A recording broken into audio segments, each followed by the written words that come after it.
ACL surgery കഴിഞ്ഞിട്ട് ഒരു വർഷം കഴിഞ്ഞു.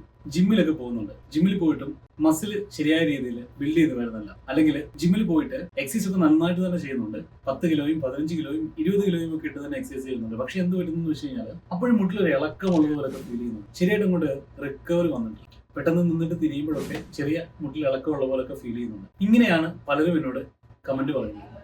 അപ്പോൾ ഇതിന് എന്താണ് കാരണം? ഇവിടെ മനസ്സിലാക്കേണ്ട ഒരു കാര്യം എന്ന് വെച്ച് കഴിഞ്ഞാൽ നിങ്ങൾ വെറുതെ വെയിറ്റ് മാത്രം ആഡ് ചെയ്ത് കുറച്ച് എക്സസൈസ് ചെയ്ത് കഴിഞ്ഞാൽ മസിൽസ് ഒരുപക്ഷെ ബിൽഡ് ആകുമായിരിക്കാം.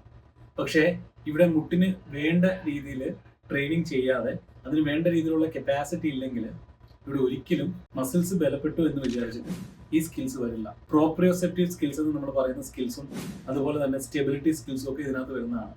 പ്രത്യേകിച്ച് പറഞ്ഞാൽ റൊട്ടേഷണൽ സ്റ്റെബിലിറ്റി ഒക്കെ നന്നായിട്ട് വരാതെ ഒരു കാരണവശാലും നിങ്ങൾക്ക് ഈ പറഞ്ഞ കാര്യങ്ങളൊക്കെ ക്ലിയർ ആയി വരില്ല. അപ്പോൾ ഇവിടെ ശ്രദ്ധിക്കേണ്ട ഒരു കാര്യം എന്ന് വെച്ച് കഴിഞ്ഞാൽ പ്രത്യേകിച്ച് നിങ്ങൾ എക്സസൈസ് മാത്രമല്ല ചെയ്യേണ്ടത്, പ്രോപ്പർ ആയിട്ടൊരു റീഹാബ് പ്രോട്ടോകോൾ തന്നെ ഫോളോ ചെയ്യണം.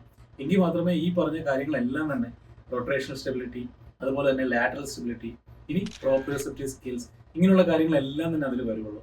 ഇത് മനസ്സിലാക്കാതെയാണ് നിങ്ങൾ വെറുതെ എക്സസൈസ് മാത്രം ചെയ്തുകൊണ്ട് പോയി കഴിഞ്ഞാൽ മുട്ടിന്റെ മസിൽ ഇമ്പ്രൂവ് ആകാനായിട്ടൊക്കെ തോന്നും.